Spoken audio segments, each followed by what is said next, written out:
Très bien. Le verset 3 du poème philosophique Ouladu Narpadu nous dit: à quoi sert de dire le monde est réel, ou alors le monde est irréel, le monde est sensible, ou il ne l'est pas, le monde est une source de bonheur, ou il ne l'est pas. Le plus important, c'est de quitter toutes ces réflexions au sujet du monde et de s'interroger sur soi-même. À ce moment-là, un et deux cessent. Et c'est dans cet état que tous reçoivent la plénitude.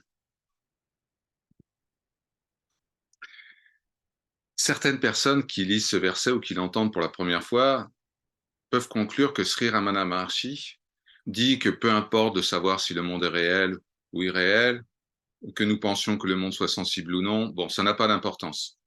Mais ce n'est pas clairement ce qu'il entend ici. L'idée que le monde est irréel par lui-même, c'est-à-dire étant une création, une projection de l'esprit, comme n'importe quel monde que nous voyons dans un rêve, est un des principes fondamentaux des enseignements de Bhagavan Sri Ramana Maharshi. La raison pour laquelle il nous a enseigné cette simple vérité sur le monde est que si nous comprenons que le monde est irréel par lui-même, alors nous comprenons que nous ne devons pas perdre de temps à penser au monde, à penser à tout ce qui semble s'y produire, mais plutôt concentrer notre intérêt et toute notre attention uniquement sur ce qui est, sur ce qui ne change jamais. Tant que nous chérissons l'idée que le monde est réel, notre esprit est motivé à le poursuivre, à le comprendre, à lutter ou à l'adopter. Cependant, si notre objectif est de faire l'expérience de ce que nous sommes réellement, il est nécessaire, selon Sri Ramana Maharshi, que nous considérions le monde comme irréel. Il le dit lui-même dans un texte appelé Les Saintes Paroles de Bhagavan. Il dit: il n'y a pas d'autre alternative pour nous que d'accepter le monde comme étant irréel. Si vous recherchez la vérité et la vérité seule, pour la simple raison qu'à moins que vous n'abandonniez l'idée que le monde est réel, eh bien votre esprit lui courra toujours après. Si vous prenez l'apparence du monde comme étant une réalité, vous ne connaîtrez jamais le réel en lui-même. Par conséquent, plus tôt nous acceptons, au moins intellectuellement, que le monde est irréel, plus vite nous pourrons progresser dans notre pratique. Il nous sera très précieux de nous interroger sur la réalité du corps et du monde. Maintenant, nous semblons être une personne vivant dans un monde matériel parce que nous croyons au personnage. Nous croyons que nous sommes ce que nous semblons être. Mais si nous doutons d'être le personnage, nous douterons aussi naturellement de la réalité du monde et de toutes les autres choses dont nous faisons l'expérience, que nous percevons. Dans le premier verset, si vous vous rappelez, Sri Ramana décrit le monde comme étant une projection de noms et de formes. Le monde n'est rien d'autre qu'une image mentale, une impression. Le monde que nous percevons dans ce rêve est notre propre fabrication mentale et ce n'est pas causé par quoi que ce soit d'extérieur à nous-mêmes. C'est uniquement une impression. De même, le monde que nous voyons à l'état de veille n'est qu'une image, qu'une pensée. En tant que tel, il n'est pas réel. Il n'est pas sensible et il est totalement dépourvu de bonheur. Tant que nous considérons la réalité du monde, tant que nous nous posons des questions sur sa sensibilité ou le bonheur qu'il peut nous apporter, eh bien, alors, nous allons faire face à de sérieuses difficultés. L'irréalité du monde est implicite dans tout l'enseignement de Bhagavan Sri Ramana Maharshi et il est expliqué dans de nombreux versets du poème philosophique Ouladu Narpadu que nous étudions actuellement. Alors, chers amis, si nous avons vraiment compris que le monde est irréel, nous n'aurons aucune envie d'en discuter avec les autres. Aucune. L'intérêt d'argumenter, d'affirmer notre point de vue comme étant le point de vue correct n'apparaîtra que si nous considérons le monde comme réel. Si nous nous réveillons d'un rêve où tous les gens du rêve voulaient argumenter avec nous sur le fait que le monde de rêve était réel et que nous voulions réfuter cela, nous verrions que tout le rêve, y compris nous-mêmes, était une fabrication mentale. C'est donc par égocentrisme, parce que nous imaginons être l'ego, que nous voulons affirmer notre point de vue, que tout ce que nous croyons est juste. Tous les conflits, absolument tous, naissent parce que les gens veulent faire valoir leur point de vue sur le monde. Que chacun ait son avis. Mais quelle importance cela a pour nous? Nous visons à nous libérer de cette croyance de je suis l'ego, pas à nous engager dans des débats philosophiques. Et nous ne pouvons pas nous libérer de l'ego tant que nous avons le goût, le penchant, l'intérêt de nous engager dans une discussion philosophique ou spirituelle. Alors bien sûr, nous pouvons commencer à pratiquer l'auto-investigation du soi, l'atma vichara, c'est-à-dire qui suis-je, qui a ses pensées, même si nous considérons que le monde est réel. Cependant, si nous voulons vraiment approfondir cette pratique et ainsi expérimenter ce que nous sommes vraiment, nous devons finalement accepter la totalité de l'enseignement de Sri Ramana Maharshi. Cet enseignement nous dit, à de nombreuses reprises, ce monde est irréel, il est une création de l'esprit. Donc, la conclusion, pour enquêter sur nous-mêmes, pour nous rappeler du soi, nous devons cesser absolument de vouloir connaître autre chose que le soi.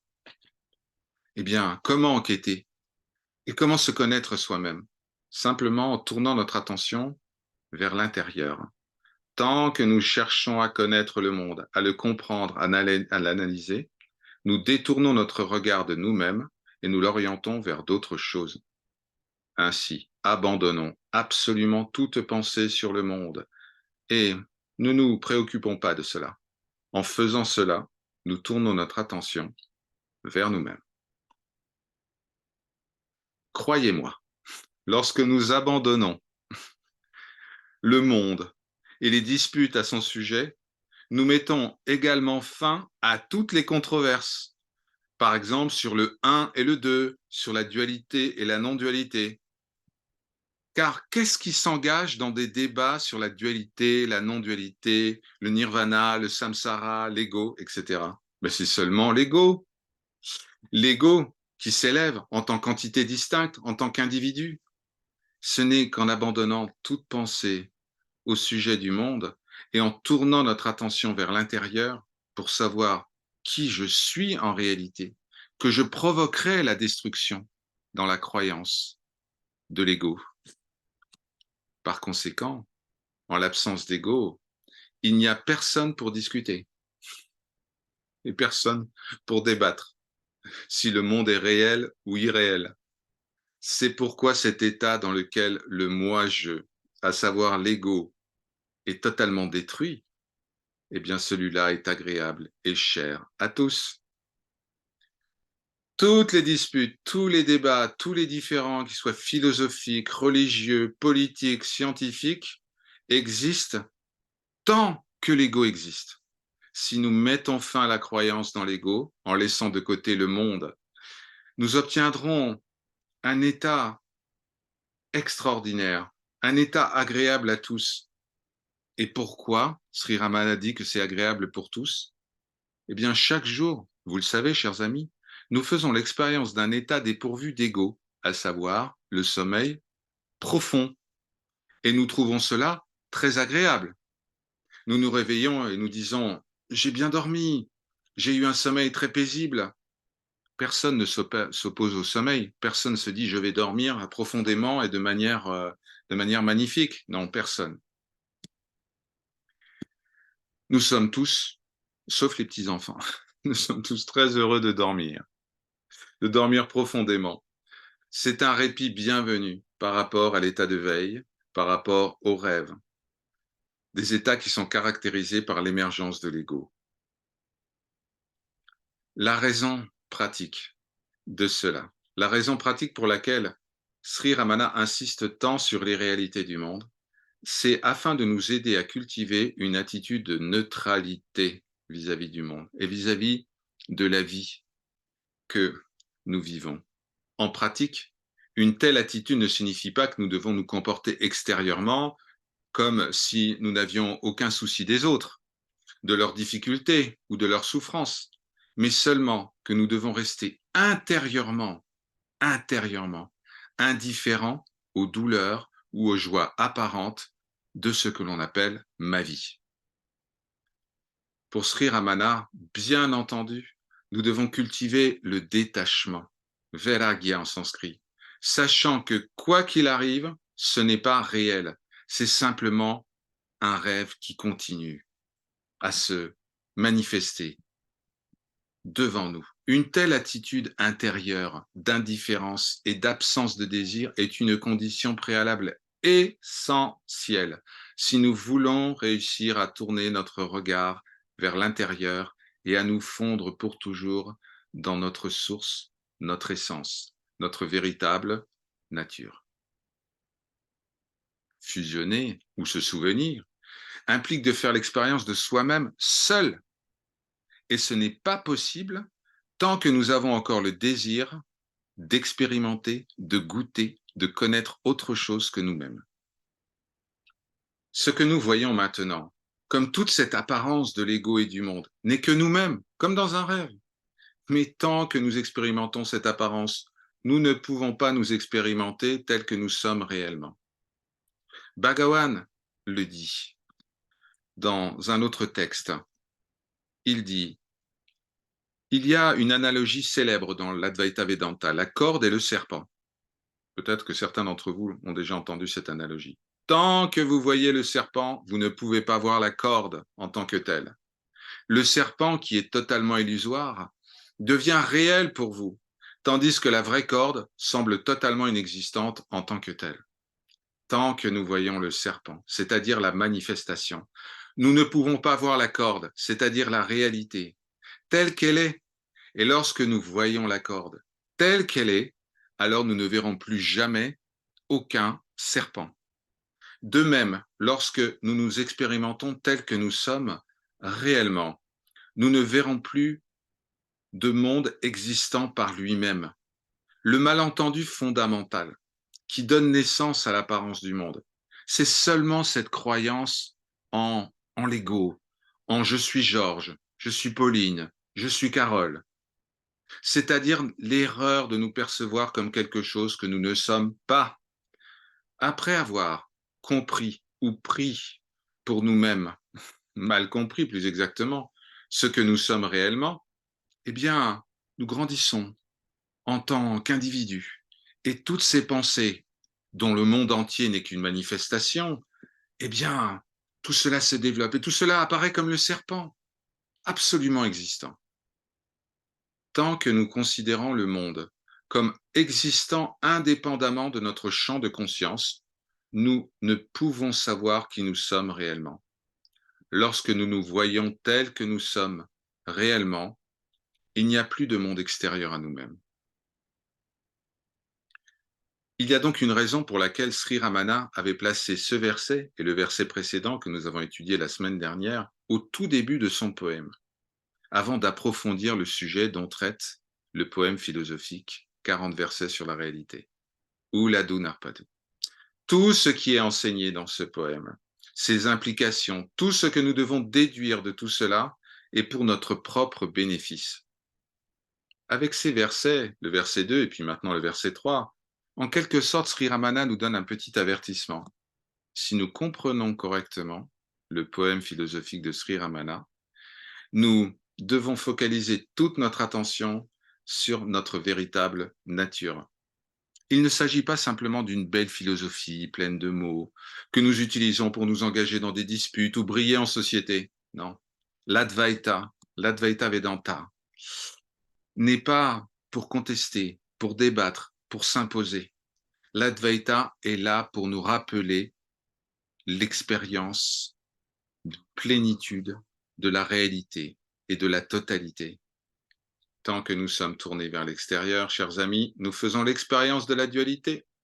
Et si nous voulons faire l'expérience de la non-dualité, nous ne devons nous occuper de rien d'autre que de nous-mêmes, de notre véritable nature.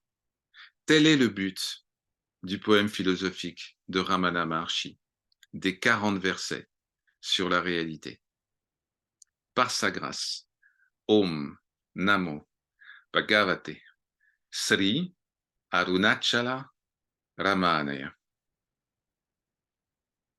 Je me prosterne devant le nom divin manifesté sous la forme de la sainte montagne, elle-même manifestée sous la forme du gourou Ramana Maharshi.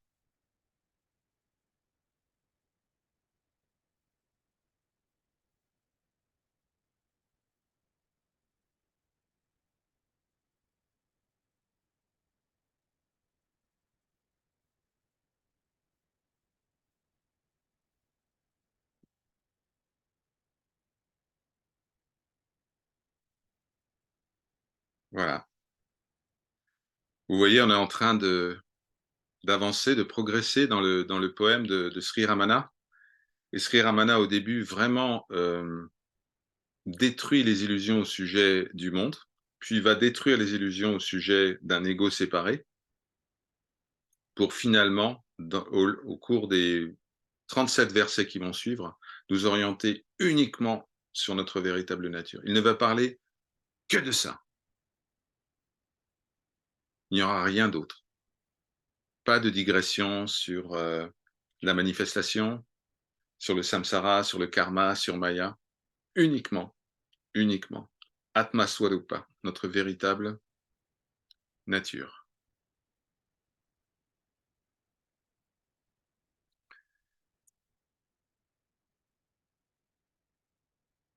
Maintenant est le temps du partage, des questions.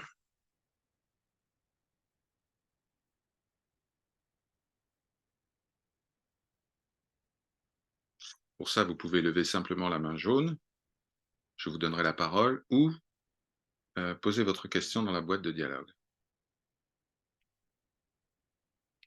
En attendant l'arrivée des premiers apports, ce serviteur est heureux de vous informer que dès samedi prochain et tous les samedis qui vont suivre, nous serons en duplex avec nos amis américains, et notamment avec Pragna, pour chanter ensemble, tous les samedis à 15 heures, le Hanuman Chalisa, qui est un hymne à la gloire du Seigneur Hanuman. C'est quelque chose qui est très, très favorable à faire le samedi, selon la tradition védique, et plus particulièrement la tradition du temple de Chidambaram. Et donc, nous aurons, voilà, vous aurez ce nouveau point de rendez-vous avec votre serviteur, et surtout avec tous nos amis américains qui partagent notre dévotion pour ce qui est. Et donc, ce sera sur Zoom. Les identifiants ont été indiqués dans un message précédent. Donc voilà, vous êtes tous et toutes les bienvenus à ce nouveau rendez-vous. Donc maintenant, nous nous verrons 5 fois par semaine. Et une autre information, les rendez-vous en présentiel vont reprendre à Paris à partir de fin septembre. Donc, je vous donnerai les dates. Il y a une première date qui est le 27 septembre, c'est un mercredi. Certains d'entre vous le savent déjà. Nous nous retrouverons et notamment nous irons ensemble partager les joies du satsang avec Gérald Belmerzog. Mais nous aurons aussi, bien sûr, un moment pour nous, 100% bhakti, 100% dévotion. L'amour du Seigneur manifesté sous tous ses noms et toutes ses formes. Voilà. Donc, vous recevrez prochainement un message avec toutes les dates confirmées. Vous êtes tous et toutes les bienvenus à ces rendez-vous. Ça se passera sur Paris, dans un appartement privé, et ce sera le mercredi soir en règle générale. Voilà. nous reprenons cela avec grande joie.